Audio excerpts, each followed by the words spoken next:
不会讲。加我对他记满钱。那个话，你爸爸，你讲对，你我是年鉴币。那个我说等一下我钱还好了，看出我这个钱。谢啊，麻烦。来个。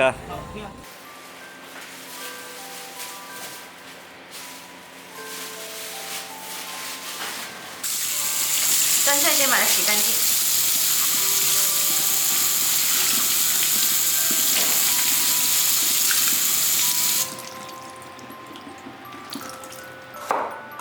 现在把酸菜切小，再切一点葱和芹菜。芹菜和葱可以切小一点，但是我喜欢这种一节一节的。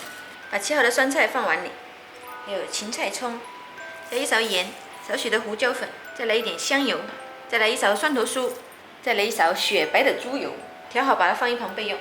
今天想吃面条，去买了点牛肉，买牛肉跟老板要了一点牛骨汤，先来把它煮开。我这里用了2个锅，一个22的，一个20的。再来几粒我们家的牛筋丸，8个就够了。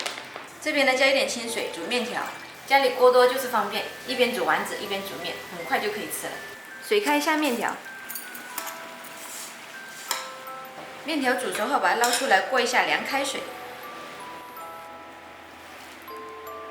过好凉水把它倒出来控干水，再把面条放碗里，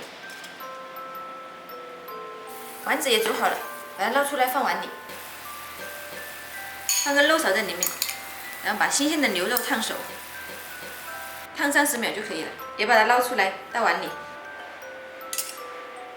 再把煮丸子的汤倒进去，把它搅拌均匀就可以开吃了。牛肉丸酸菜面，胃口不开就爱做它，酸爽开胃又鲜香。面煮好了，你们想吃吗？点个赞，我做给你吃。